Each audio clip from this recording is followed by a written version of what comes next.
Hello, everyone, and welcome to episode 96 of This Week at Shrouded. Thanks for joining us today. I'm AGreener, your host, and today with us we have Misterwrecked and Dunk. Thanks for being here. Hello. Hello. We've got a great show for you today. We've been away for 2 weeks, so we got a lot to talk about. Obviously, heresy, contest modes under doctrine, lots and lots and lots of bugs, and then, of course, the Eververse store. We're going to kick it off with, actually, I don't know what we're going to kick it off with. Oh, the winners. Yeah, all right, let's do the winners. We got Devil Lito yelling in our ear. So we've got weekly winners this week and monthly winners because we skipped the podcast last week and the last podcast before that was on January 31st. I didn't draw the monthly winners. So here we are with, we'll do weekly first. So weekly 2300 silver winner is Joe Juggernaut. Congratulations. The weekly SGC T-shirt goes to tribaldraugr. Congratulations. The monthly 6,000 silver goes to Devilito 666. Boo. Yeah, agreed. And the premium hoodie, monthly premium hoodie goes to the All Gamer. Congratulations to everybody that won. You have to reach out to me in Discord to get your prize. If I don't know. If you don't, then it's not my problem.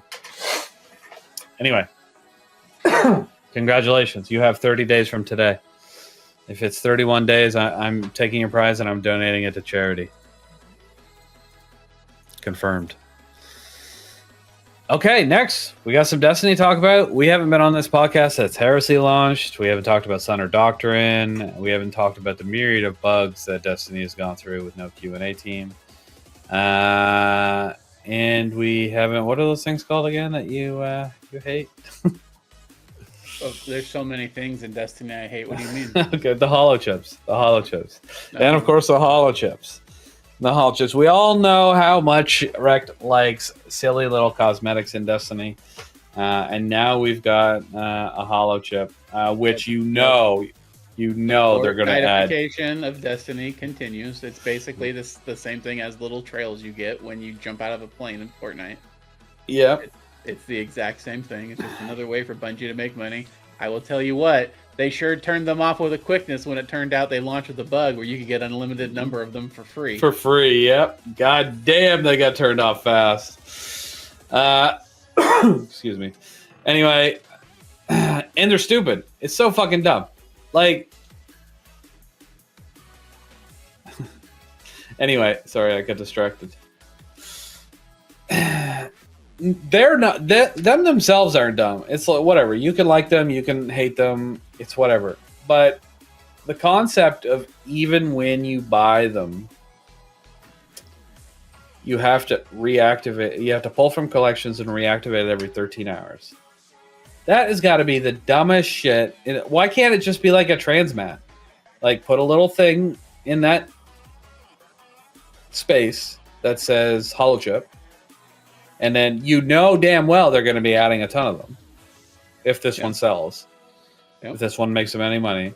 So whatever ones you have bought, you just select and it stays in there. Like, why have they created this weird-ass activate every 13 hours you're interacting with your hollow chips all the time, and it might give you an opportunity to be like, I wonder if there's any new hollow chips. Let me go check.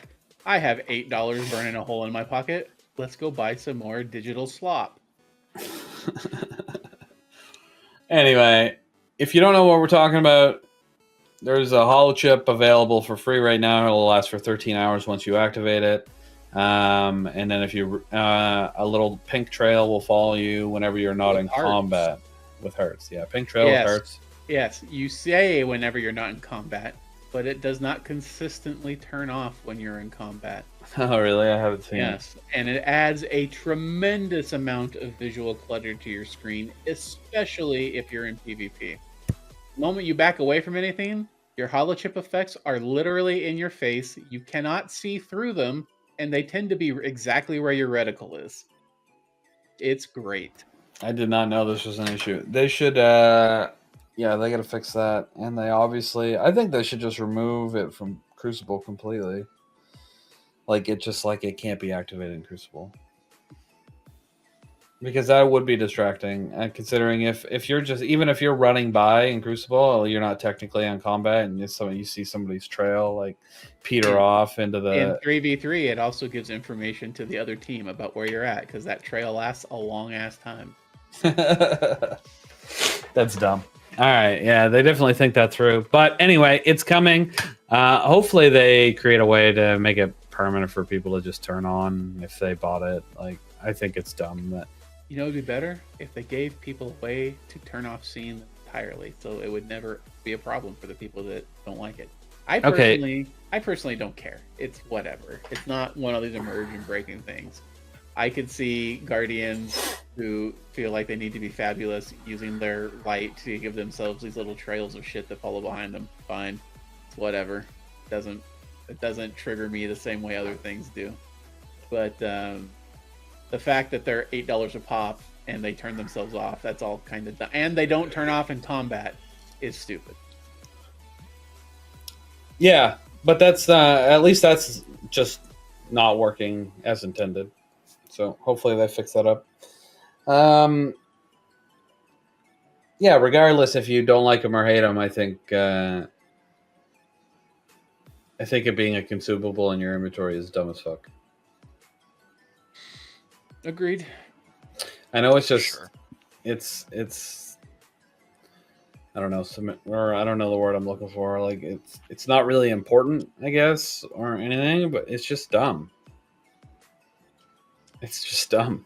I think it's dumb. A consumable. Terrible idea. But whatever. Not a big deal. Also, our inventory is too small in this game, so stop filling it with things. Please, for the love of God. Maybe stop filling your inventory with 10,000 raid banners. What am I supposed to do with all my 60,000 legendary shards? You know how many stacks of raid banners I've had to delete since the beginning of the final shape? You could have spent more on phantasmal fragments and then put them in Why can't I put raid banners in my vault? Answer that question. That's dumb too. Why can I put phantasmal fragments in there but not raid banners? That's dumb. Give me space. And yes, especially during fucking dawning. Stop making us put cookies in our inventory. Create a separate page for it. You dumb shits. No, I like that. It makes the whole dawning bingo square of having one cookie of each type of your inventory like an actual challenge. And you know what? I did not do that bingo square because I refused to delete that many raid banners. I said, no, I'm not doing it. They should do what they did with tonics, how they're all in that separate tab inside of the tonics. Funny how you can actually make a page for that. Yeah, right? Yeah. How hard would that be to turn into our oven with all the cookies that are already baked? Yep. Not very hard. Well, I mean, I'm not a developer. I'm sure that would take one person a couple weeks to code. But I'm pretty sure it would take them like 5 minutes. Wow. They got to design the interface and all that too. They don't really have to change much. They don't have to change much. They just literally show, you go to this, oh hey, here's every single cookie you have. There's literally one box you have to highlight over. Yeah, maybe. Oh, okay. Yeah, they could do it like the Ingram. Yeah. Exactly. That would work too. Like that. Yeah. You highlight over, you just hover over it and it tells you how many engrams of each you got. Ooh, that's a good one too. That's probably easier to make. Yeah, it'd be far easier. They don't have to have the whole little. You don't have to design an interface for it. Yeah. Yeah. It's just here's what you have. Here's how many you have with that. I like it. They should do it. It's the weirdest thing I find with Bungie. Like, Bungie is a great developer. They make great stuff, great games. But it's almost like they have nobody working on the game sometimes. Because they can't do the simplest things that make sense. I find it really weird. Like, they do put out a lot of content. Like, more content than any game of service. Obviously, because it's one of the most successful. Well, scratch that. Not more content than any game. Like Fortnite destroys it with content, but that's all purchasable content, and it also makes billions of dollars a month. So there's a big difference. Anyway, but it just sometimes like little things like that. It feels so weird to me that like they don't have the resources to do it. I guess I don't know. I'm not a developer, so I don't understand. But it feels like something that can be done pretty efficiently, made pretty maybe easily. more inventory and vault space, but you had to buy it. Like people would buy it, but there would be so much bitching and moaning about it. I said that a long time ago, back when we had 500 vault space. I said, yeah, I would absolutely buy vault space, 100 vault space for like $10 on Twitter. That was a mistake. And people lost their mind. It's funny though. People will lose their minds, but they'll all be fucking doing it too. I would absolutely do it. Like, even if they gave us the ability to buy like 10 slot, like I would buy every fucking slot. I don't care. I hate going through my guns and trying to figure out which ones are good and which ones are bad and all that stuff. But the problem with that is I'd eventually reach 1,000. Full, buy another 100. Or 50. Full, buy another 100. Yeah. I'd eventually reach the cap, and then I'd be in the exact same spot that I am now. So, yeah.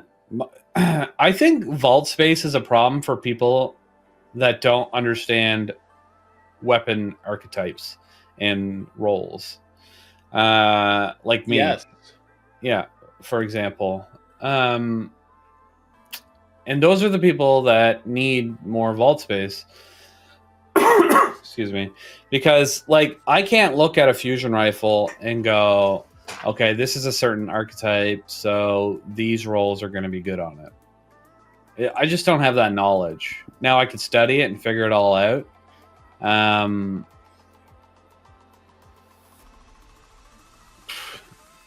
But I don't know. I just don't. There's so many different archetypes for so many different weapons. Whether they're auto rifles with a certain speed, RPM, and they're. See, I don't even know the names of the auto rifle architects other than the support frame archetypes. Other than the support frame right now, off the top of my head, rapid fire maybe I think is one potentially. Yeah. But yeah, so I'm just like. I get an auto rifle, and I'm like, I don't know what's good on this specific one. I also don't know the roll pool, so I have to go look it up what the roll pool is. What you're saying is you can't tell me what the difference is between like an adaptive frame, a lightweight, a precision frame, or a high impact. I've got no idea. I assume high impact is a slower RPM auto rifle, but that's just common sense, like based on the terminology. Lightweight, no, I don't know what's special about a lightweight. They make you auto rifle. They make you run faster. They give you 20 mobility. See, I had no idea that even existed. What the fuck? 20 mobility. Yep. Damn. I gotta write that. Anyway, and then there's all those stuff, right? There's different archetypes for the hand cannons. The different roles go with different. Anyway, so it's for people like me. A lot of people don't even know that stuff exists. They go hand cannon. Okay, this roll is good on this hand cannon. Must be good on this hand cannon. That's just not the way it works. So I at least have a little bit of knowledge that I know there's different archetypes of them, and not all the rolls are the same for each archetype. But I still struggle when something new drops. It's an arc hand cannon with 140 archetype or whatever it is, and then I'm just like, I don't know what's good on this, so I put it in my vault, and I put it in my vault, and I put it in my vault, and I put it in my vault until one day I'm just so full, I'm so tired of it being full that I look up some opinions on Reddit or whatever what's good, and it's not that I don't even just pick, like I don't keep just what's a god roll. Is I only delete the stuff that like nobody mentions, so I know that it's no good. I'm like, okay, nobody once said this perk is good and this perk is good. So let's mark all those and delete them. But that's as far as I go when I do a vault cleaning. Other than when I do my armor, and I'm pretty good at knowing what I want for armor, just because I know what I want for armor. Greener, I will never give this advice to anybody else, but just go to light.gg and get their role appraiser, and then you can clean out your vault. The role appraiser. So don't use what's it called? Vault cleaner? You can use vault cleaner as well. You Yeah, use which vault one- cleaner which on one's better? Destiny recipes. If you're trying to determine whether or not you want to keep a role, light.gg will at least give you like, this is an S class, this is an A class, this is an F class. You know, I think the other one does that. I don't know what it's using for its macro or using for its algorithm is what I mean. But you know, there you go. You can do that, or you can get somebody to help you clean your vault. Well, we did that once. Yeah, and then you got mad that you didn't have something later.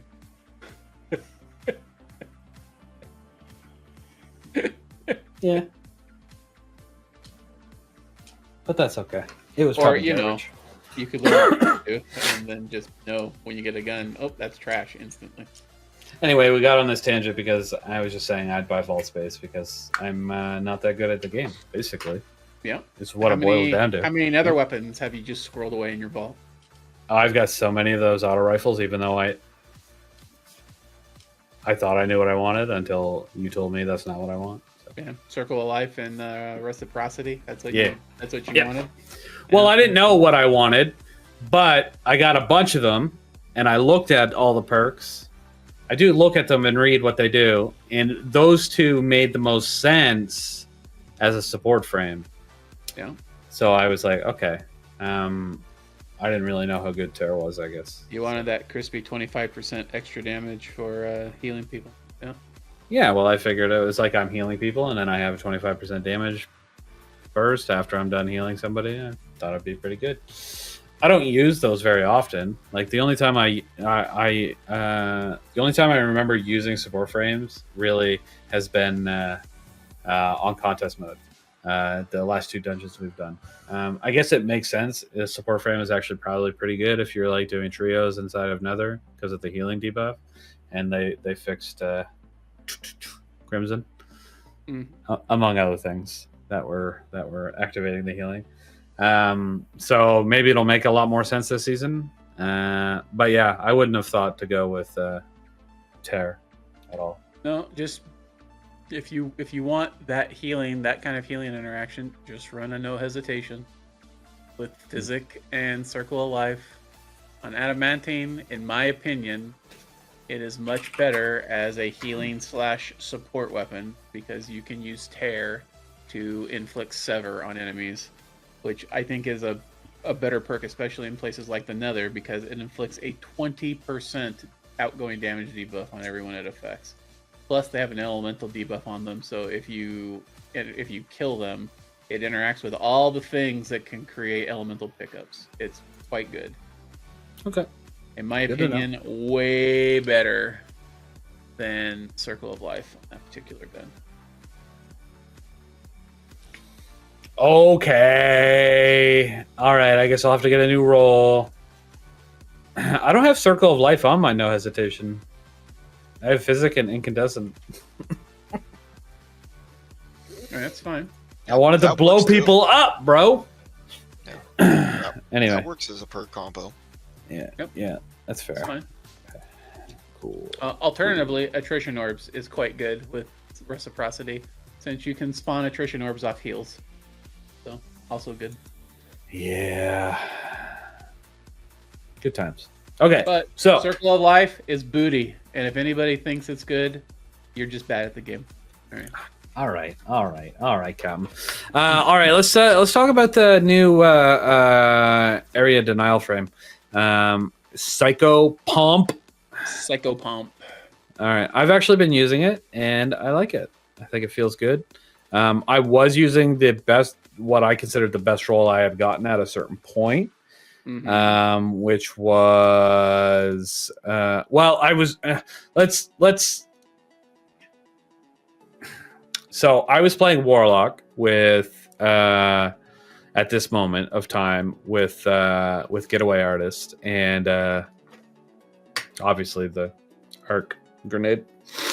So I had gotten a role that was envious or ambitious. I can't remember now. They rub in my brain. And demolitionist. And I was like, okay, I'll take that because, you know, I want my grenade to always be up. And so I'm firing this thing around. I constantly have a grenade up. I'm doing my Getaway Artist. Boom. It's throwing down stasis turrets. And like, it was a good time. It was fun. It was really fun. But then I was like, this is only good on this build. Like, I don't really need what is, well, no, it'd be good on any build, but what is better for this? And then I got a roll with Rolling Storm, and that thing, that's a good grenade launcher. Rolling Storm, very good. Elemental Honing, very good. Unrelenting is okay, but Elemental Honing and Rolling Storm are probably my two top picks. Okay, yeah. Right now, I'm running in ambitious with Rolling Storm, and it's fun. See, I think ambitious is a trap, personally. Yeah. You only run Hunter though. I think out of all of the second column perks, none of the reload perks are actually worthwhile.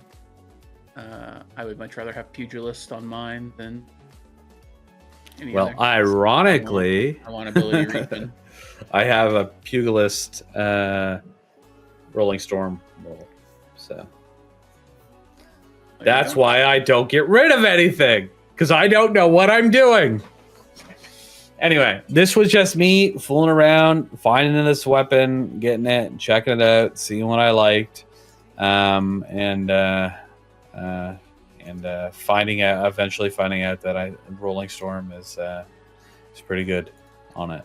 There's a comment in the chat that enhanced unrelenting is good in the Nether, and it's because of the healing, but I don't care about that. It's one case use, and enhanced Rolling Storm is a better perk because it gives you access to bolt charge when you're not even on arc. I've been running Warlock and Nether and never running out of health. Like,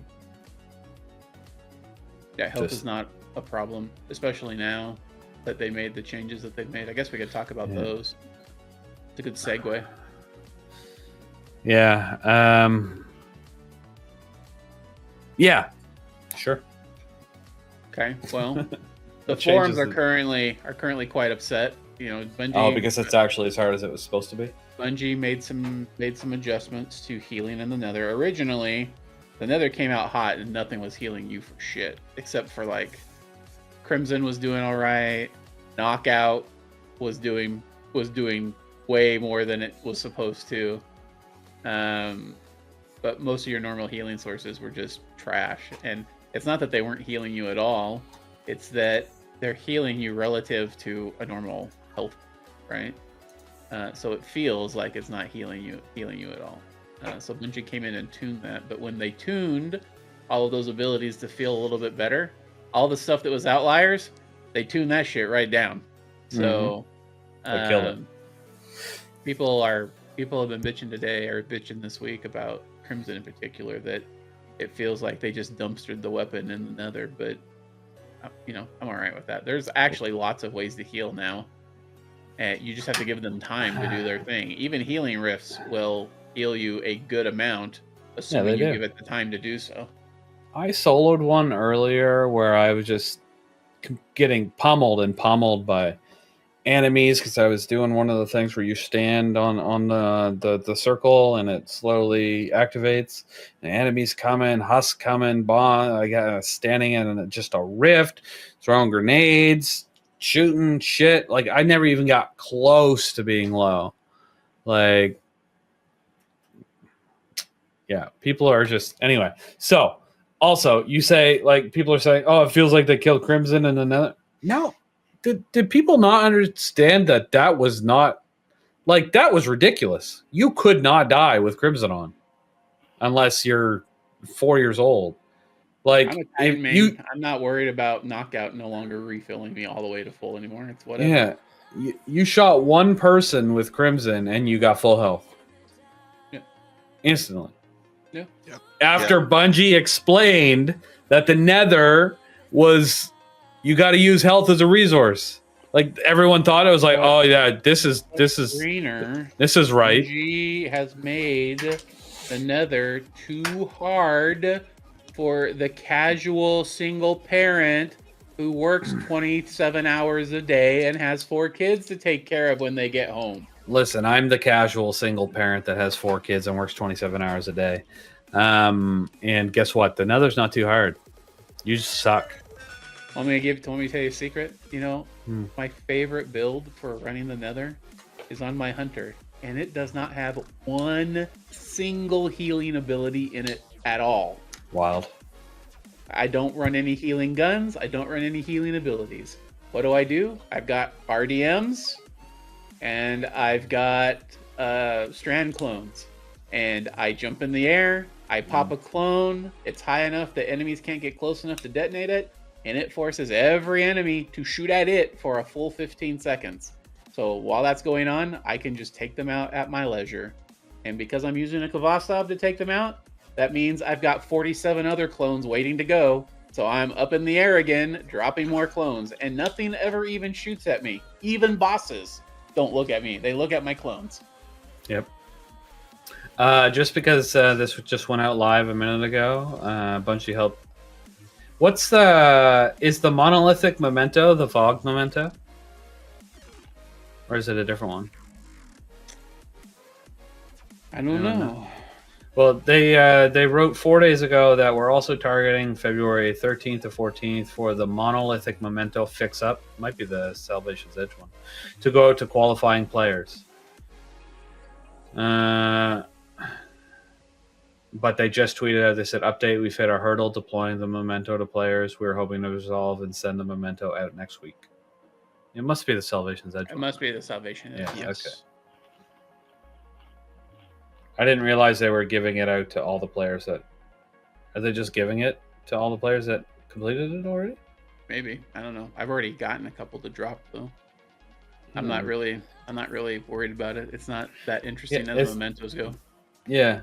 I thought that... I'm just reading this now, though. Yeah, that's what it sounds like. For the monolithic memento fix-up to go out to qualifying players. It must be people that completed the raid. So they do plan on sending it out.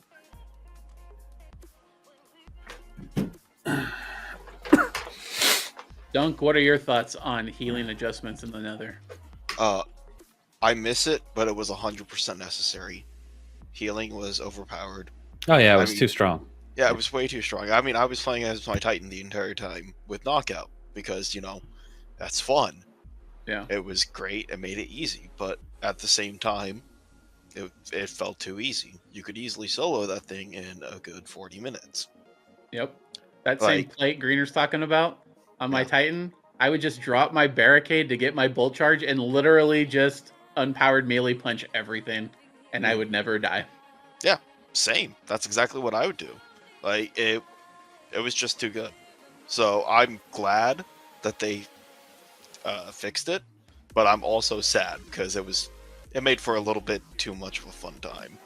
But also, not having that healing makes it even more interesting and challenging, and I like it that way. If you really must have like uber healing, just run a warlock with speaker sight, because the healing turrets from speaker sight still heal you to full from nothing. You don't even need them. I'm telling you, the last like 3 nevers I did with Getaway Artist Warlock, and I never run into health issues ever. Okay. Well, I'm just for the people that feel like they have to have them. You just throw on speaker sight and drop a healing turret. Yeah, those are still an outlier for the amount of healing they generate. You can still run a solar build and still get your little solar friend if you want one, and have the healing turrets with speaker sight, and just like absolutely. You don't have Weld or Rift that way though, so it's up to you. What you want to run. If you need Rift too to survive, you might, but not if you have a healing turret, bro. Just put something with Demolitionist on. You can have like 87 healing turrets up. If you're really worried about it and you're in there with a group, make sure you have on adamantite, so you have the strand healing rifle. Put on the warlock glaive, so you can spawn healing turrets from the glaive. Have speaker sight on, so you can throw healing turrets from your grenades at yourself, and leave a healing rift on, and put on well, and you'll be covered. You'll have all the healing possible. You'll have all the healing possible. Listen, if you have well, at least put on that that healing. I don't know the name of it, like their solar shatter dive. What's it called? You're talking about Phoenix Dive. Phoenix Dive, because that'll still heal you, not as long as a rip, and then you get your little buddy, right? So. Yep. And that will do damage, which is important, because if you just spec everything into healing, you'll never be able to kill anything. Oh shit, that'd be funny. All right, anyway. Yeah. So we never talked about Nether last week because we weren't on here, but I mean, I think we talked about it in general, and you know, last week was we had overpowered healing. They've kind of fixed it a little bit this week. It's still fine, manageable, as long as you pay attention. And then, like, if you really struggle, then if you actually pay attention to your builds and the guns you're using, you can manage in there. And I think that's really neat. That's a really neat concept for people. It's like normally you just the seasonal activities were always just so easy that you just run in there with whatever you want. Now you got to think a little bit. If you're really good at the game, you don't really need to think that much. It's still pretty straightforward. But you know, people that aren't, there's different builds that you can try out, different things you can try, and it makes it a little bit more interesting, I think. Looks like but Greener, I can't use my favorite build anymore, and I don't know what to do. I can't find another build on YouTube that feels as overpowered as my healing build. You're such an asshole. Bro, you know the people that are complaining about this shit couldn't make their own build to save their fucking life. They don't run a build that they don't find online on YouTube or Mobalytics, alright? I have no sympathy. Try something else. Fun activity. Probably one of the best activities they've put out as a seasonal activity in a long, long time. Yeah, it's good. It's good. I'm a big fan of it. Let's talk a little bit about Sundered Doctrine, because last week we had contest mode. PlayStation Network went down, and yeah, well, just the dungeon itself, I guess. So lots of stuff to talk about. Okay. So first off, I guess, just straight up, would you has everybody played Sundered Doctrine? Yes. Dunk, let's start with you. I've played it. I enjoyed it. Yep. Did you finish it on contest? Sadly, no. I didn't have a team for contest, Okay, so that's never fair. had the chance. But I have completed it several times on normal, and it's a lot of fun. I enjoy it. Lots you of gonna- good lore behind it. Do you plan on trying to go for a contest clear next weekend? Yes, I definitely want to try to do that. Ooh, fancy pants. Wrecked. What'd you think of the dungeon? Went in for contest, stayed in there until my team was like, I don't want to do this anymore. After fighting the Zoetic locks for a while. Counter 2, same place most people were having problems. Mm-hmm. And then ran it on normal a few times. I think it's a pretty good dungeon. I think it's definitely more mechanically dense than any of the other dungeons we've had, which I think is good. There's been quite a lot of complaining online about it being a mini raid and requiring communication, which seems like it's a bias against solo players, even though you don't actually need any communication to do any part It's of it. a fucking dungeon. I think the traversal sections were not too long, and the one traversal section that was a little bit longer than They're not too long. I mean, they do have some length to them, but both of them have an interesting step in the middle. So there's the Indiana Jones section in the first traversal section, and the door unlocking, and then the second one there's the big puzzle with the door unlocking in the worm room, right? So the traversal section at least has you do something in the middle, which breaks it up and doesn't feel as long of a time. I think, and then they made the boss a pushover. I mean, he's got no health. He is easily one phaseable on normal. Yeah. So Absolutely, if you're using the right stuff, for sure. And I've seen numerous people doing their solos to phase him. That's so delightful. Might actually do a solo flawless on this dungeon. So I think they hit the right balance of mechanical complexity and difficulty on this one, personally. And I don't even think the final encounter is like the most difficult. I think the middle encounter, even on normal, is the most difficult of them all. Even though you don't even have to interact with the mechanics. If you're not worried about the ads, you can just set that bitch to go straight to DPS right off the bat, and just keep doing that over and over and over again until you beat it. Because on normal, what's going to really kill you, you know? There's so much sustain in this game on normal, and nothing's gonna. I mean, that's a good point. Yeah, just do kill every time, and what would you like that much health off of it every single time? I mean, doesn't matter. It doesn't. You're absolutely right. If you're going for like a solo or a solo flawless, and that takes you an hour, sure, as long as you're safe the whole time. So, I quite like it. I think it's a way better. I think it's probably the best dungeon in the game. Okay, that's something. Nothing will ever beat Prophecy for me. Sorry, I love that dungeon. Ribbon Road is so cool. Anyway, I like Center Doctrine. I think it's good. I got stuck in the same place on contest mode. I did get a contest clear though the next day. And then once I fully understood the mechanics of the second contest or the second encounter. Contest mode actually wasn't that difficult, so I think a ton of people are going to clear this shit on next weekend. That's not without some controversy. I don't give a shit about the controversy. These fucking emblem gatekeeping fucking losers can eat my ass. I do not care how many people have this fucking emblem. Why are people so goddamn stupid? All right, but Greener, everybody's gonna know the right weapons and the right strats and the right cheeses to use this time. It's not fair to all of us who got the emblem on the first 48 hours, even though they were giving away all the mechanics on the stream following the race. The moment one encounter got cleared, they put all of the mechanics right on the screen. So I wasn't the first one to win, therefore I'm also one of those fucking losers who got advice and help on the way through, and I don't want anybody else to have it because then my emblem won't feel as special. And I'll have to, well, my emblem is not so special. I will look down when I'm in the bathroom and I will see how small my penis is and I'll feel bad about myself.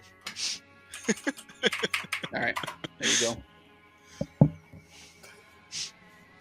I got no follow up for that, but absolutely, these people are fucking ridiculous. It's the dumbest shit ever. I don't know. Anyway, I was trying to look up how many people had the emblem, and I'm going to. What's the name of it again? The name of the emblem? Yeah, I don't know. I'm not getting it until next season, so I can make people's penises look smaller. Chat, does anyone know what the emblem's called? Let's see if anyone pops up with it. With a name, so I can search it up. I'm too lazy. Oh, I could probably just unselect this.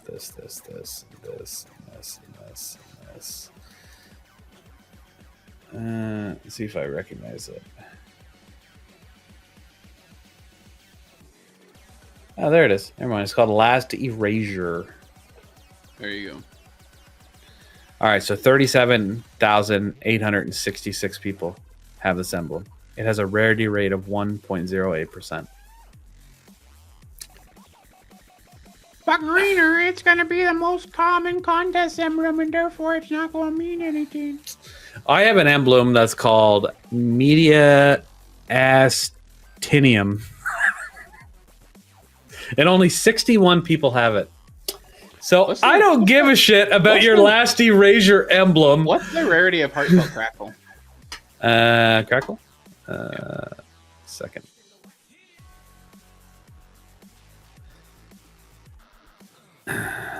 Can't be that rare. 0.062%. All right. And that's a total of 2,157. Good. If I ever meet that guy in real life and he's got his contest clear emblem, I can just have my Heartfelt Crackle on there and know that my penis is bigger than his. Well, here's the thing about that concept. Like, I have the here. I'm looking at my emblem list and the rarities of my emblems. So, what did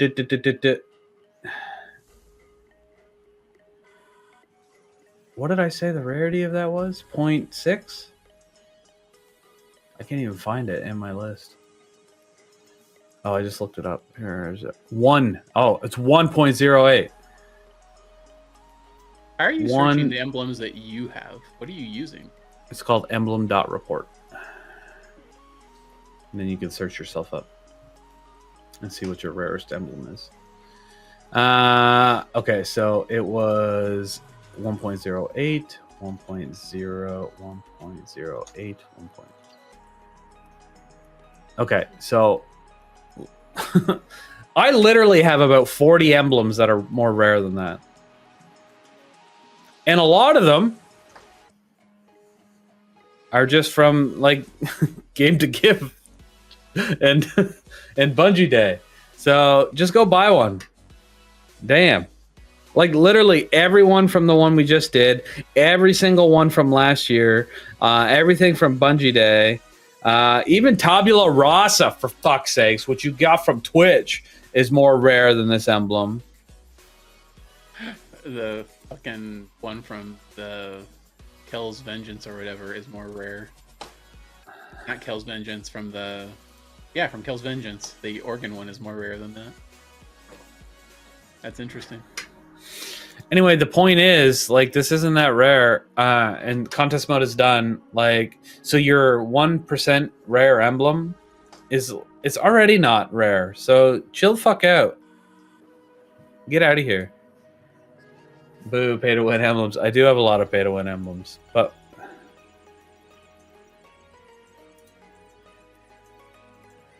Wow, Greener. what? You have a huge cock, buddy. Are you looking at my emblems?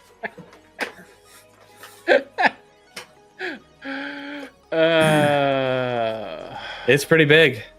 It's pretty big. Mainly just my top one. I like that. I'll take it. Only 61 people have that emblem. All right, real talk. Do you think Bungie does this extra day because of PlayStation if they weren't owned by Sony? I do. If you don't think this was Sony saying, you are going to give them an extra day. I think maybe they got to push towards that. But I feel like... Imagine Steam went down. And nobody on PC could log in for the first 24 hours. You don't think they would do... I mean, I think PlayStation is probably still the biggest chunk of players, so it makes sense that they would do it. If it was just Steam, maybe not. I don't know. Because there's fewer players on Steam. There's fewer accounts. I think they do it on Steam. I would also... Like, the only one that I would regret... Like, if Xbox went down, I feel like they might not do it. Yeah. I feel like they might just be like, yeah, you should have a PlayStation. Sorry. Epic launcher went down. Too bad. So sad. What? It's like 12 people play on Epic? Like, that's fine. Anyway. No matter.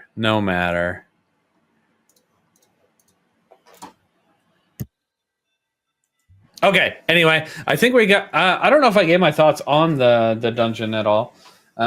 Maybe I did. So, I'll tell you this, though. After spending like 10 hours in a second encounter, right? Boom, boom. We were learning. We were stealing information. Da da da da da. Commune is a lie. That's going to be a meme for a while.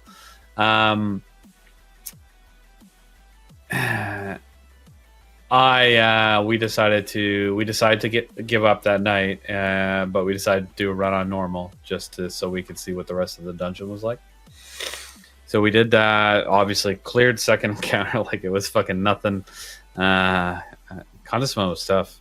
Anyway, did all the stuff. Got to the last, and let me tell you, like without knowing like optimal strats, that boss was fucking annoying. That strand shit when you're trying to do damage. Oh my god, I could have punched a baby. Like I swear to God, and I was mad. And you could see it on the stream. You should go back and watch it or whatever it is. And then the second we beat him, I'm like, good. And then I say, get me the fuck out of this place. I'm never coming back.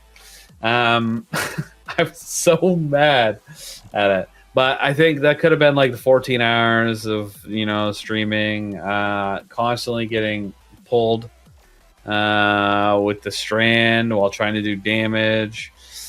And our damage definitely wasn't optimized, so it ended up taking us 5 phases or whatever to get it done. First time. Anyway, it was brutal. It was rough. You didn't know to stand up on something because the pull wave gets stopped by ledges? No, we didn't do it. We didn't do anything. It's all right. We stood right in the middle of the room and tried to fucking kill him. My first actual clear, we 2-phased him, but we did it with rockets. I spent the entire time while Hoppy and Rilla were doing the puzzle on either side. I was just using Alethalim in the main room, just spawning purple bricks everywhere. And when they came out, we just used rockets and were jumping around him the entire time. We were in motion, not blowing up ourselves or each other, while just firing rockets down on him, and just picking up bricks as we go. It was actually kind of fun. But now it's like sit in a corner on some fucking vases, and one person divs him while everybody else just hits him with linear fusion rifles, and that's that. Yeah, when we did it, we stood by the top left corner pillar because there's a ledge to the left of it, and if he stands in front of you on the platform in the middle of the room, when he does the pull, you can just step into the pillar and it will pull you past the pillar. Anyway, that's what we did. When I got my contest clear, we used the Queen's Breaker and div, and we 2-phased it. But on fucking normal, it took us 5 fucking so we didn't know what we were doing. We were running around, we're jumping, doing this shit. Anyway, whatever. I was mad at it, but I actually like the dungeon. I think it's good. I think it's good enough, and I don't think it'll be too hard to solo, which is nice. I like being able to do that without too much effort. And so I'm sure I'll check that out some more. Good stuff. What did you think about all of the encounters? Give us your review encounter by encounter. First encounter, pretty easy, pretty straightforward. Kind of confusing when you first get into it, especially with all the mirrors you got to turn around. Mm-hmm. But for the most part, mechanic-wise, it's not very complicated. I like it. Not my favorite encounter. I definitely think I prefer last encounter, just again for the lore purposes that you see in the background.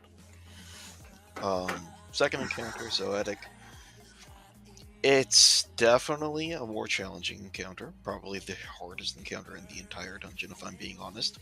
Probably one of the hardest encounters in the recent dungeons we've seen, if I'm being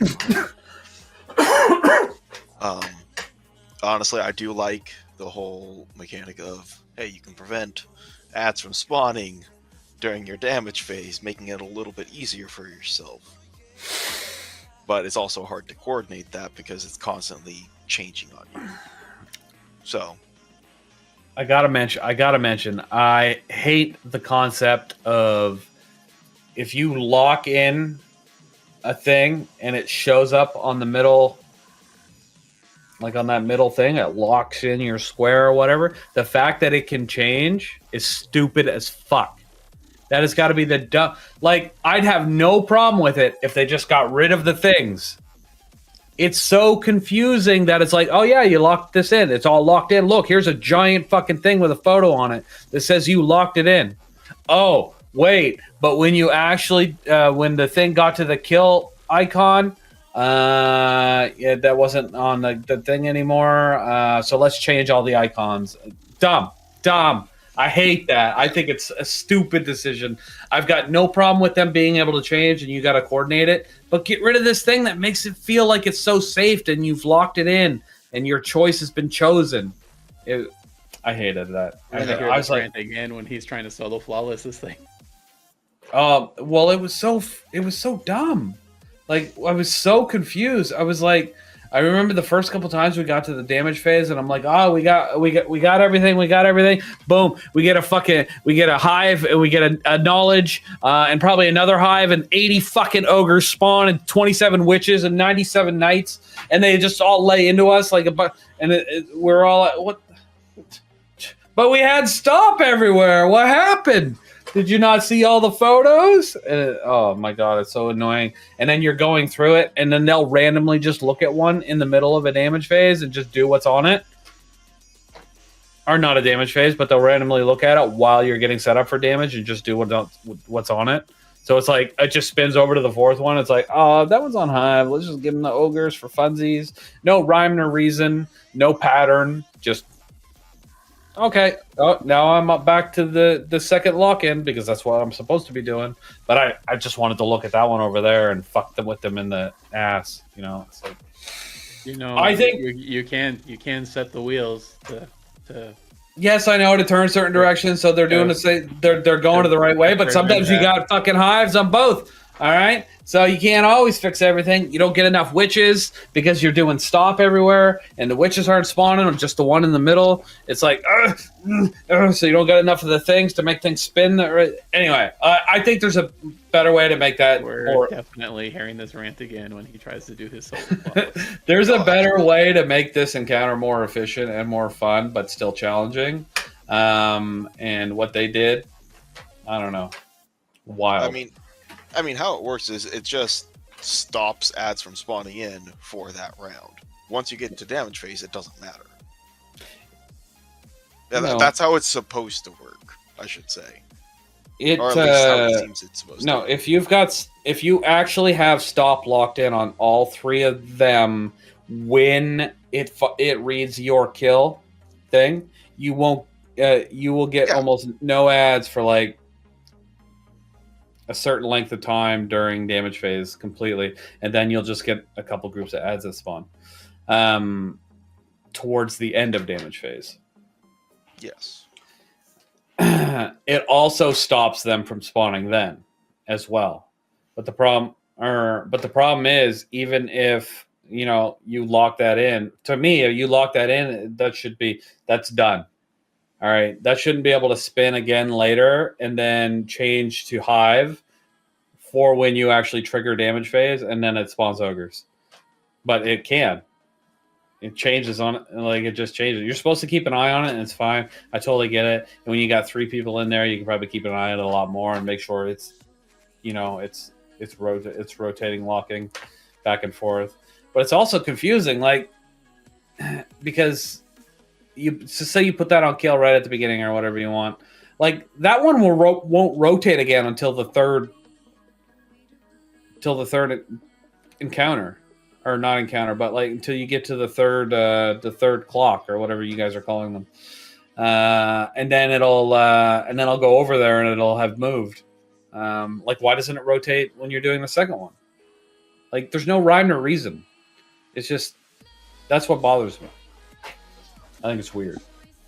Yeah, fair enough.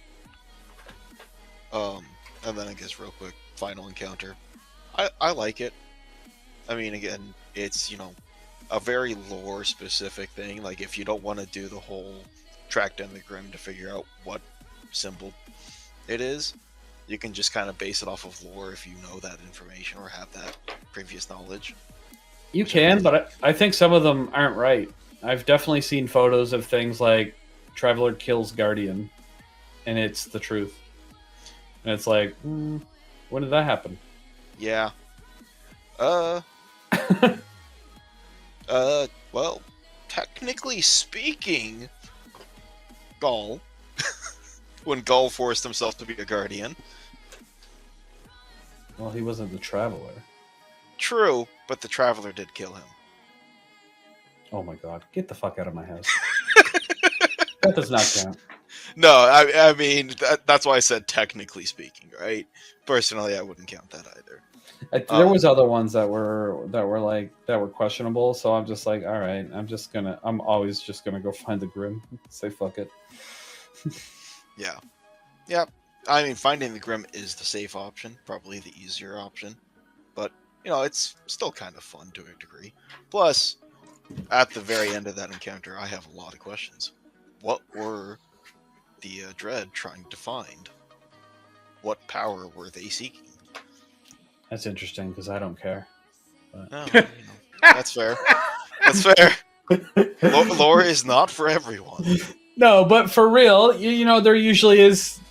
There's gonna be some sort of lore that you guys read that explains what they were doing there. So, yep. Yeah. Here's Greener's take on lore while you're in that encounter with him, Dunk. All right, you're trying to explain what everything you see is, and Greener is running around as a pink stormtrooper with a trail of holo shit flying around after him, pulling out his Ghostbusters ghost. All right, that's what's going on. That's Greener's take on lore. Yep. Yep. Yep. I understand. That sounds good. I like it. I should do that. I haven't bought the Stormtrooper outfit yet. Maybe I should.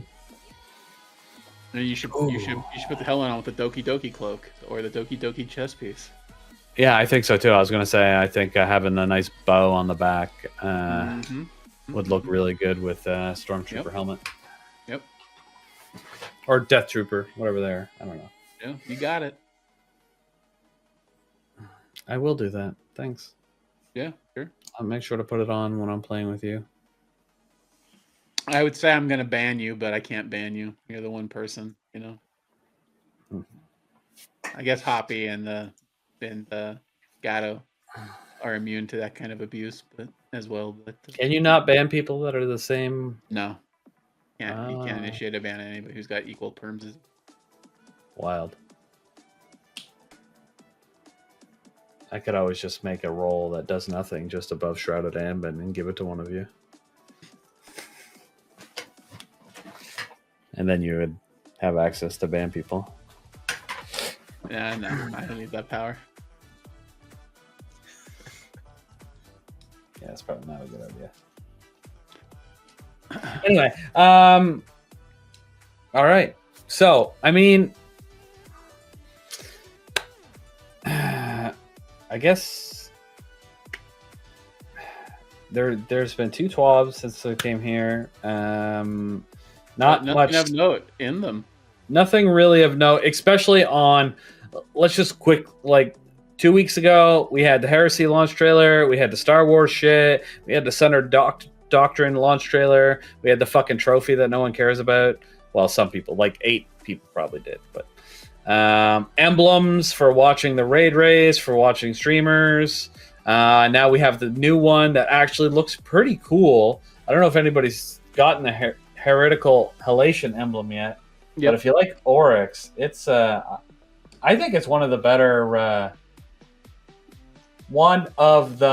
like Twitch sub gifting emblems that we've gotten. I'm just gonna pop it up on the screen. I think it looks really neat. I mean, I've gotten so many emblems at this point now, like I don't think it matters anymore. I don't know why I keep paying for emblems. I'm a fucking idiot. So disappointed with myself.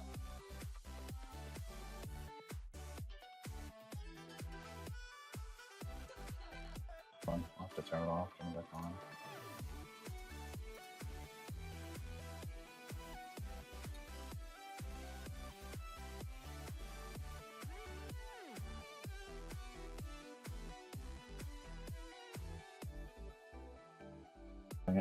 I guess we're not showing it, chat. Never mind. It's all right. My screen doesn't want to share. Anyway, it's a really nice one. It's got like this. I don't know. It's nice.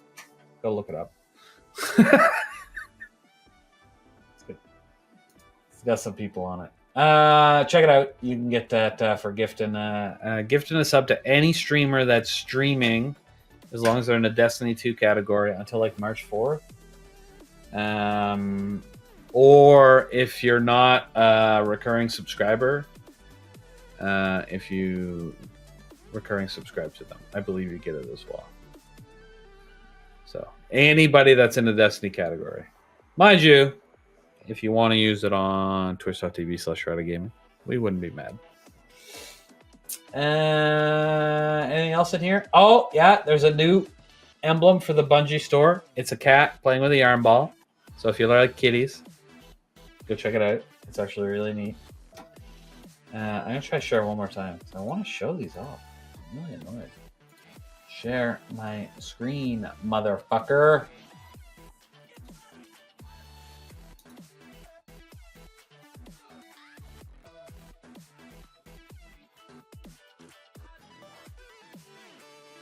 Bullshit, chat. This is fucking bullshit. All right, never mind. All right, I'm officially done trying. Technical difficulties. I just don't know why. The chat together Twitch thing, it brings it up on my screen, but then it just a little rotating ball, and it doesn't carry it over to the browser source. Oh, I gotta answer this phone talk. Alrighty, so we have some more dead air while Greener's on the phone. Indeed. Greener should probably edit this out, but he's not going to because that's way too much work for this here podcast. Dunk, are you gonna try Trials now that it's easier? No. Simple answer is no. I have enough stress and other things going on in my life that I don't need Trials being one of those things. I know that a lot of people try to be like, oh, hey, you can just treat Trials more like casually now. I'm just like, no, there's still going to be those assholes in there. There are going to still be that mindset in there. I just can't right now. What do you mean by that mindset? What are you? That competitive mindset. Oh. That there are a lot of people. They have that whole "I'm gonna make fun of you because you're bad at the game" mindset when they're just trying to casually, do things. And I'm just like, I can't be bothered with those people. I mean, you can just turn off your chat while you're playing Trials, and then you don't gotta worry about it, right? Oh, it's not just that; it's that how they actually behave in game outside of just the text chat. Yeah. Okay. Yeah. It annoys me when I see people doing that, and I'm just like, yeah, no, I'm gonna avoid that. I mean, kudos for Bungie to making an easier version of Trials. I hope that everyone else who wants to do it has fun with it, gets the loot that they want, just generally speaking, has fun with the new game modes and the new game mode and the new what's it called? Trials cards. That's the word. Yeah. But for me personally, it's just not in my cards right now. All right. Maybe at some point, but not anytime soon. All right. Well, hey, the one they call who, thank you for the raid with your raiding party of 43 folks. Welcome in. Greener is currently on the phone dealing with some personal stuff. So we're kind of in a lull of filling air while we're working on this podcast. All right, so I played some Trials today. My first game I dropped an 11.0, so pretty not bad. My second game I dropped a 0.83, so was kind of shitty, but that's how Trials goes sometimes.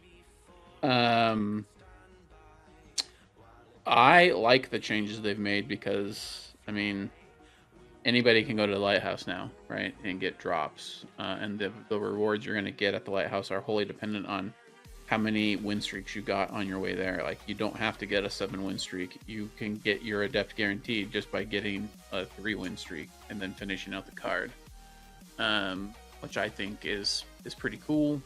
I like the fact that they created a second card that creates another pool for people who just want to grind rep and get non-adept roles, where it's basically just them, and it has performance-based matchmaking in it, so you're probably not going to get stomped in there. I think that's pretty nice. And I like the fact that Trials had 30,000 people in it at one point today instead of only 3,000. So it's obviously been quite good for the playlist, at least for the time being. Yeah. We'll see how that continues. I can tell you that getting rewards out of every game, like every game that you win, like you're getting some stuff, right? You're getting rank up rewards. You're getting just drops from being in Trials. You're getting your Crucible rewards. So it feels like a pretty not bad experience so far, even if you're playing solo. So real quick, sorry to interrupt. I know we don't usually talk about chat, but we got a raid in chat, and I want to just call them out. The one they call who raided us for 43 people. I just want to say thanks. Appreciate it, man.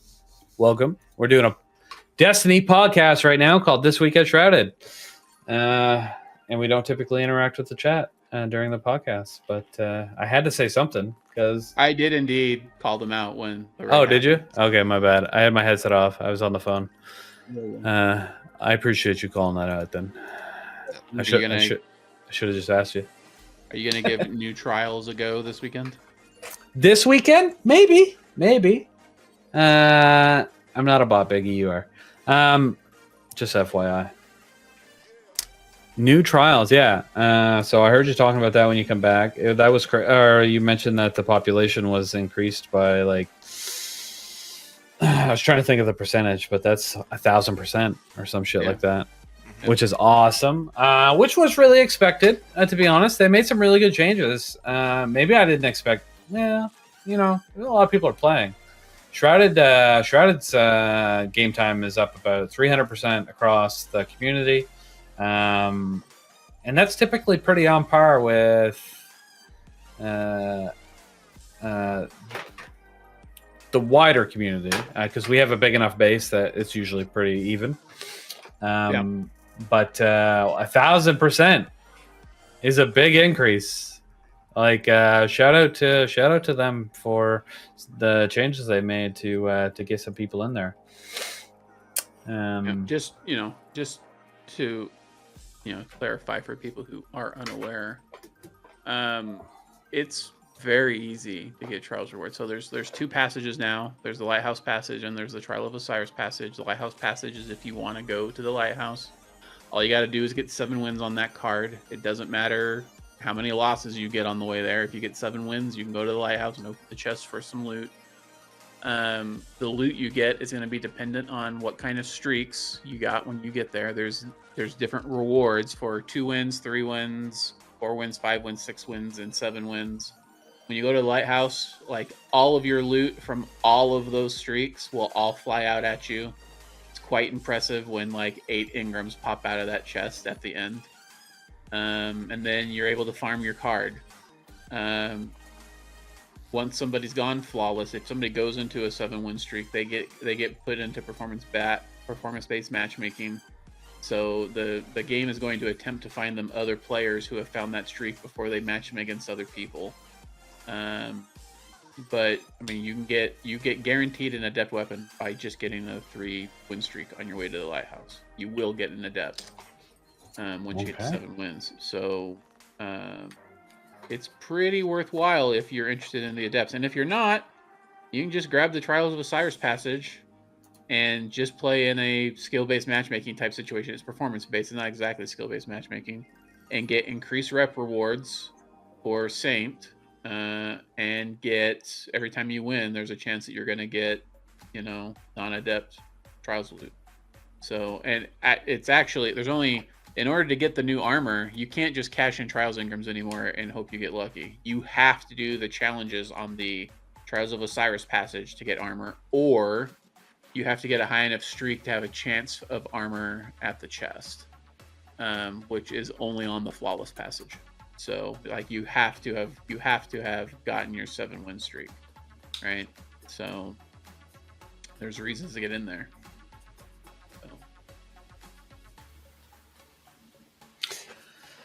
So. All right, exciting. Okay. Yeah. I might pop in there. I might pop in there a little bit.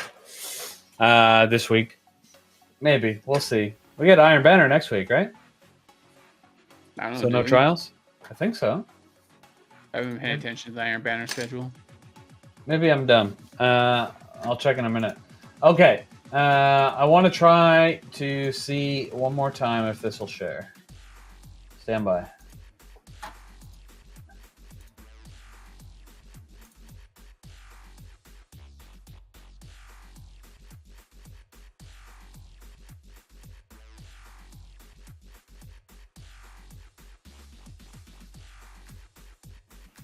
Greener is failing. I'm not failing. My computer is failing. I'm going to try one more thing. Skill issue. It could be. It could be. But stand by. Standing by. Expectations are low. That's okay. Expectations for me are always low. All right. I'm just going to try this with... Here we go. Oh, Hey! Cool. All right. So, first thing, I guess earlier I wanted to show you this emblem. This is the Twitch sub-gift emblem until March 4th.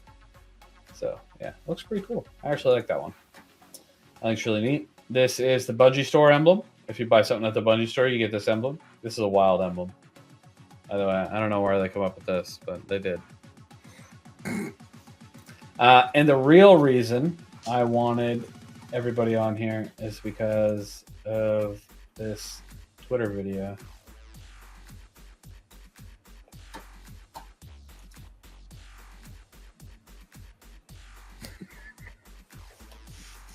Sorry, I can't. I don't know why they liked that there, but whatever. I thought it was funny. It was worth my time and effort. That's it. I don't know if you guys could hear the audio, but there was audio there too. Yeah, negative. It was Destiny sound effects, and then somebody went when the cat crushed them. It's pretty good. Okay, so that was basically like the TWAB that we missed last week, which is whatever. And then this week, there's not a lot of stuff on here either. They talked about the winners of the Thunder Doctrine contest mode. Don't care. The new exotic wheel or submachine gun is available along with its Eververse counterpart. Boom. It talked about Trials of Osiris. Iron Banner is back next week. It's on there with the two. Are these new weapons? The arc trace rifle. The trace rifle is new. The sidearm is the old. Peace Yeah, Bond is not Never new. mind. Yeah. I knew Peace Bond wasn't. I just didn't know that was the name of that one. Okay, so yeah, you get the trace rifle. If you're excited for an arc trace rifle, this season's probably good. If you want to know how to get the barrow dyad, like there's like a quest for it that's like a little hidden. I'd recommend just doing a YouTube tutorial. There's a bunch on there because there's steps that you need to follow, and it's not spelt out. It's not spelt out for you. So go check it out. Did all you do the exotic quest? I haven't yet. No. Yes, I've started it. I have the weapon. I haven't done much more than that. I'm still waiting to get to rank and All right, you have the weapon. So did you actually do the quest with the knights at the end? No. I'm like, again, I still need to get to rank 9 to get to the next step in that. So I don't even know what quest I'm on. I know like what rank you're 9, about. but you mean the rep for the vendor. Yeah, rep for the vendor, so that way I can unlock the next step in the quest. Oh, you just need to go to Sorrow's Harbor with Trinity Ghoul and shoot some things with Trinity Ghoul. Get out of here! You and your fucking... You'll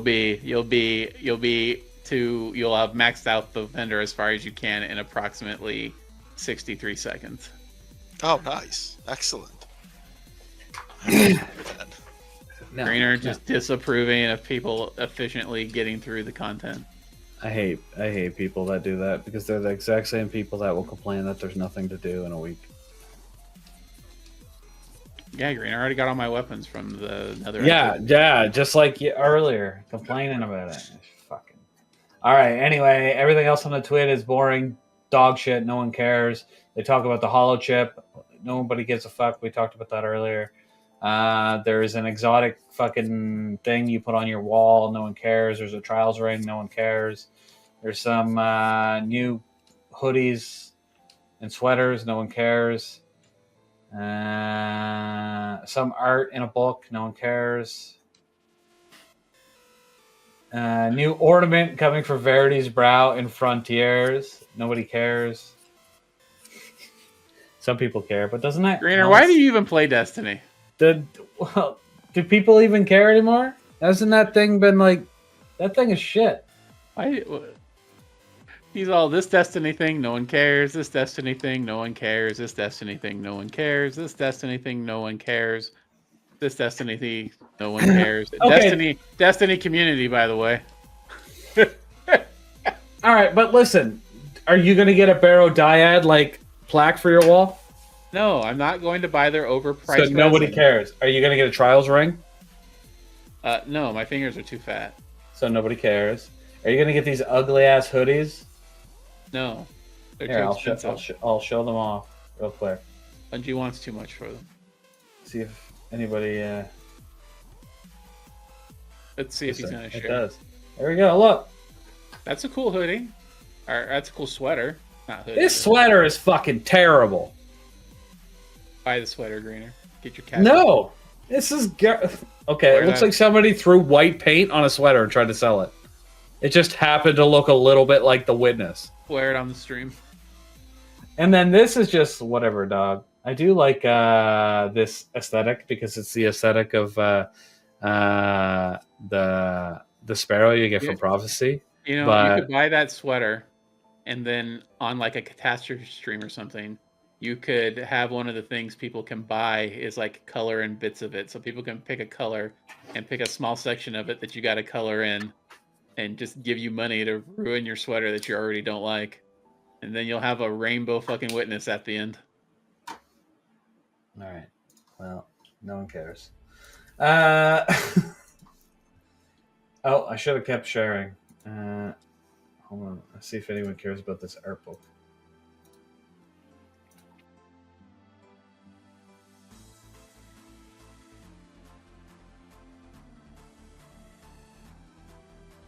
Never mind. Hold on. Sharing's broke again. Skill issues back. Why does it suck? Why do you suck? Because you suck. There we go. We're back. All right. So, The Art of Destiny, Volume 3. All right. You want to go Yeah. buy it? Go ahead. Great There you coffee go. table book. What does that mean? A book that I put on my coffee table and then I put my coffee cup on and get like coffee No. rings on? You put it on your coffee table, and then when you have guests and there's a lull, you go to get something, they pick up the book, they look at it, it's a conversation starter. That's what coffee table books are. Motherfucker. We are gamers. We don't have It's a- guests like that. They don't. Incidentally, also probably a cool book to go peruse while you're taking a shit. Nobody cares. All right. This D2 Leave- fashion. Leave your phone at your desk and, read a little bit. Or No. look at some pictures that aren't on your phone. Okay, so, and then we had D2 fashion feedback. I actually don't care about any of these. I have not been paying attention, but there's a bunch in there, I guess. A Mexican one. I'm convinced this stuff is just in there to be filler for the TWID. Yeah, okay. That sounds fair. Oh, here, April's Fools. Less literal interpretation of April Fools. This armor would represent something outside the bounds of D2 Guardian's aesthetic, over-indexing on cuteness. Let's go! We found one to vote for, chat. April Fools. I want some cute armor. I want to be a little bunny rabbit, like my ghost. And I want a furry little round tail. All right. Anyway, so Verity's brow ornament coming in like 8 months. Thanks for letting us know now.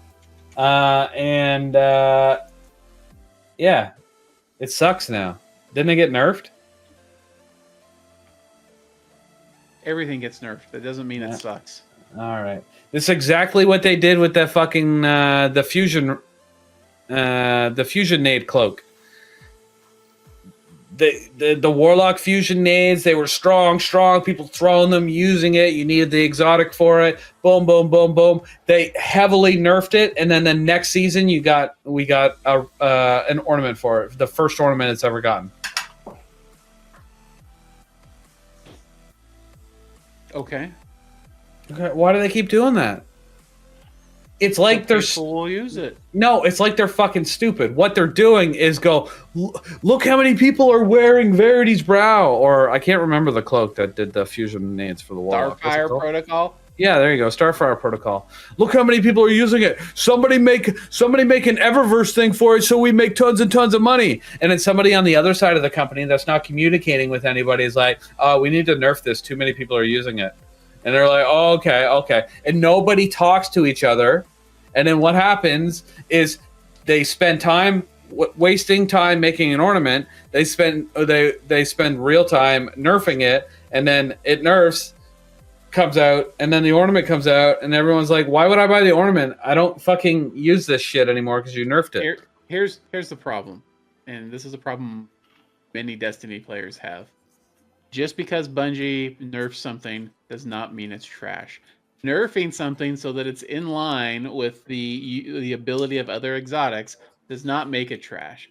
But what Destiny players do is they say something got nerfed, therefore I can't use it because it's definitely not good anymore.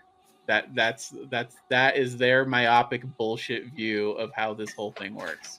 I think it's more like, this isn't broken anymore. I need to find out what's broken now.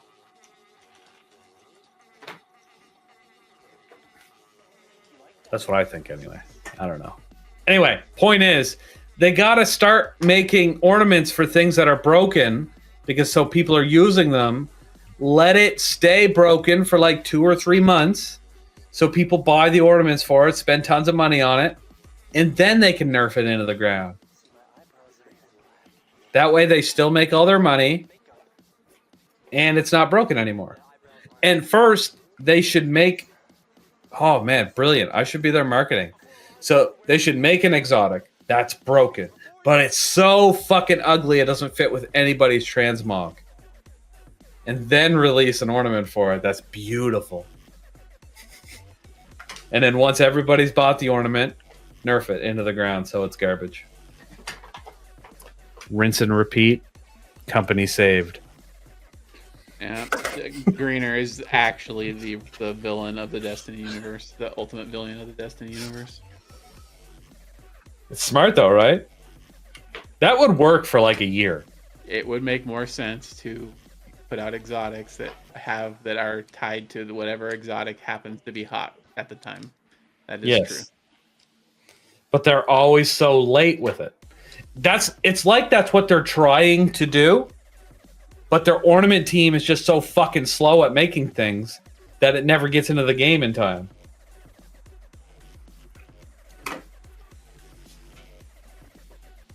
Anyway. All right. Moving on. Black History Month. You can donate to the campaign here. The link's right in there. $10, and you can get this if you want it. And it helps Southern Poverty Law Center through the Bungie Foundation. That sounds delightful.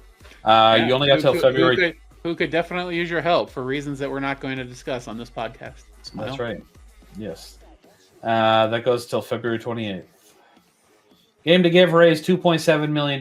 We raised $20,335, which is very good. Nice. Nice indeed. It's the most we've ever raised for one specific campaign. So good job, everybody. Good job. You've been amazing. Our Extra Life campaign is now live, but I'm not going to bother you guys with it for like 4 months. So you did such a good job on Game to Give. But if you want to find it, it's on Tiltify. You're beautiful. Goodbye. Sorry. Can't help it. I put a bunch of stuff on there. Anyway, yeah, there's a bunch of stuff here. Couldn't do it without the 200 content creators. One of those was me. Yay! I did a good job. All right. Anything else here? No. All right. That art's nice. Oh yeah, we never talked about like the story shit that went down. What are your thoughts on that? I mean, I don't know about everyone else. I don't think Eris died. True. No. she died. Well, Of course she didn't die. Spoilers, she's in her own throne world. I was gonna say, didn't it show her in the throne world? Yeah. See, a lot of people are speculating though that that's not actually her throne world. Well, whose is it? Well, there's one theory that it is Zero Rats. She might have co-opted Zeebo Ras. She kicked her out and took it over. That's how the hive work, right? Sword logic. Yeah. You Okay, beat either somebody's way, ass, she's you get their in- power. A throne world. Who gives a fuck whose it is? Yeah, she's definitely in a throne world, but Yeah. a lot of people are also speculating she can't get out of there. Well, The obviously, only She would've left right away. story point that matters this season is that Drifter calls Eris moon dust. Yep. why? Elaborate on why that's God important. Damn it, Greener. What's wrong with you? I'm sure this is relevant. Are you a sociopath? Yeah, my wife asked me that like 2 days ago.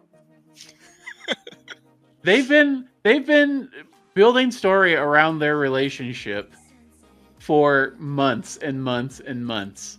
All right, we finally were getting somewhere with the bento box thing, where we were helping Eris make bento boxes for Drifter. All right, and now he's calling her pet names.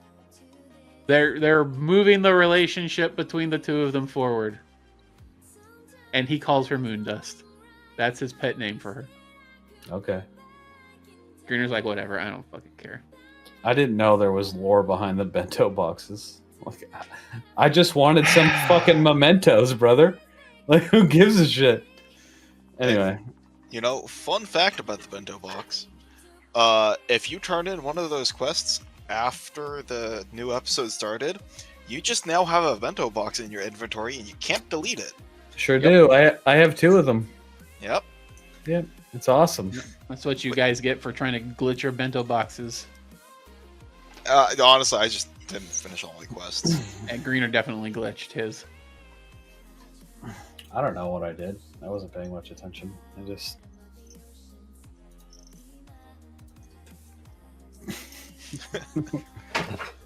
I just have bento boxes in my inventory. I don't even know what I did wrong. Alright, doesn't matter. I don't care. Whatever. I still have quests in my quest inventory too. Bento quests. Anyway, I like the story so far. I like the cutscenes we've gotten so far. I think that Yeah, the cutscenes were really strong. That's what I was trying to point out. Like, I mean, surely we just can't keep getting that stuff over and over again. But like, that was a really strong opening, and it getting was, stabbed through the chest and then dragged off the edge. That was pretty. and cool. then fucking Drifter, yeah, just like leaps over that shit, like leaps off the edge. It's pretty badass. Like, I know Guardians like get revived, but still, like, you just leap into a pit like that. That's crazy. When you found wild. Drifter's body, did you teabag him before you got him up? No. I did. All 3 times. I ran the story 3 times. I teabagged him every single time. Why am I not surprised? Do you not like Drifter or something? I don't like Gambit. I'm playing Gambit this weekend, but Gambit's not my favorite activity. Yeah, that's fair. Oh man, I'm tired all of a sudden. Yeah, it's been 2 hours. Anything else to talk about? What do you think about the missing voice lines? Some people are a little upset about the missing voice lines. Well, it's because they don't pay attention. I think most people. We touched on this 2 weeks ago, and I said it's weird that they didn't just record the lines after the strike and just input them into the game. It couldn't be that hard. But then I found out there's still some ongoing disputes. There are some people that have suggested that Bungie should have just hired Scabs, and I'm like, are you kidding me? No. I think what they did is right. Absolutely. I found most of the hate so far on the internet is people that didn't pay attention to the TWAB or because the explanation in game was terrible communication. It's just basically the in-game message is just like, yeah, we just didn't do this. That's what it looks like. And then people are like, this is fucking pathetic. And then everybody explains to them on Twitter, what they announced this like 2 weeks ago. Like, these people are being reasonable, but they are sounding a little like, actually, Discord mod type guys. Hey. No, but listen. But for real, they're like, actually, you know, they mentioned this in TWAB 3 weeks ago. It is actually incredibly unreasonable for us to expect every Destiny player to read the TWAB. So saying, actually, it was in the TWAB, maybe you should pay attention, is not an argument that I think people should be making. I think they should have worded it better. I think they should have explained it like they did in the twit or the tweet, because they did it in a tweet or the twit. I'm not sure which, or both. I did read it somewhere. I think they should have put that into the game, so when people read it, they'd be like, okay. And I think that's most of what it would have been. There still would have been some people that said, yeah, they should have just hired some random fuckboy to do this. Like, it wouldn't have mattered. But that number would have been a lot lower of the people that are complaining about it, because I think most of the complaints are people that just don't understand why. They think it's just Bungie didn't have enough time or resources, or they're pathetic, stuff like that. I will say, not having the voice lines in there definitely took me out of some of the stories a lot more than I was anticipating. You know, I'm a reader, so it's not a big deal for me to like read fiction and get into it. Yeah. It was different in this context. It was not enjoyable at all. I mean, it is what it is, and I'm not mad about it, but it wasn't. It definitely kind of ruined the story experience. Yeah, that's fair. Go ahead. Yeah, I was going to say, I totally agree, especially since some of the voice lines just happen randomly while you're playing.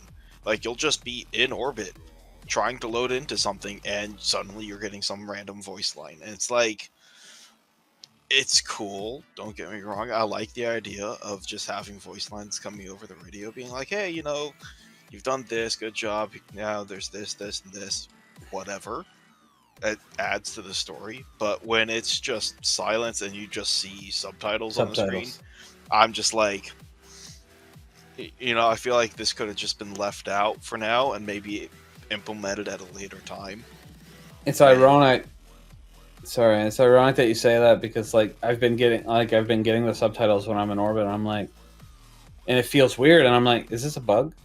Like, is this supposed to be happening? No. Like, it's supposed to. Yeah. Okay. All right. Yeah. It feels weird, because it also feels out of place, because it's not always. I felt like it's not always coming through when I've done like a story mission. No, it happened randomly. Yeah. You get it just sitting in orbit. Yeah. Yeah. I was like, what the fuck? I was like, this is, why am I getting this now? And so it's even more jarring when there's no actual voice. It's just a fucking subtitle going across the screen. You're like, who the fuck is talking? You try to decipher it based on how they talk. You can most of the time. But, and also, I mean, it's pretty much just either Drifter or Sloan. Yeah, I was going to say, it's either Drifter or Sloan. Yeah. And then you'll just have Drifter having an argument with himself when he's actually having an argument with Sloan. It's, you know, again, I totally understand why they did things the way they did, and I'm not going to hark on them for, you know, doing it that way. It just feels weird. We got one of them in the chat. Biggie's either trolling us or he just didn't listen to half the shit we just said.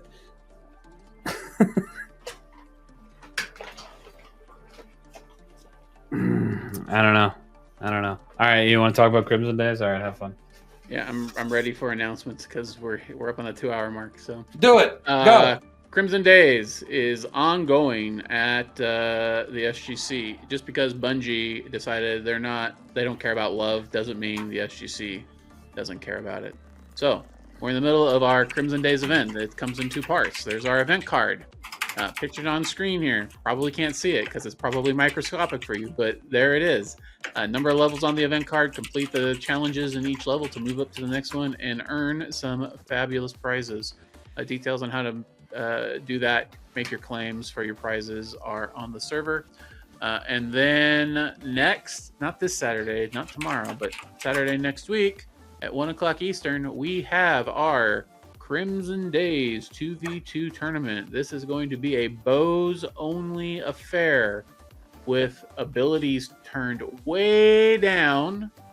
Oath Keepers being completely banned. RDMs, Radiant Dance Machines, will also be banned, incidentally. And Storm's Keep is also going to be banned as an aspect because it does some wild things with bows. So anyway, we're going to have that tournament next Saturday. During contest mode, Center Doctrine. Yeah, it is what it is. Can't move it. True. Wild. Wild, chat. Wild. It's too bad. I kind of wanted to help people through that. But I'm going to be busy too. I mean, you could help people drunk on the catastrophe stream afterwards. Can barely do that shit sober. This tournament, it's probably gonna be 2 hours, maybe 2.5, and so it shouldn't eat up too much Thunder Doctor time. You got a lot of people signed up yet? 18 people, so we'll have like 9 teams. I'm hoping to have an even number of teams because it'll make the round robining a little bit easier. But sounds delightful. Not much else on the news front. Catastrophe stream next Saturday. We'll talk much less about alcohol, but we'll still drink. Just won't be talking about it as much.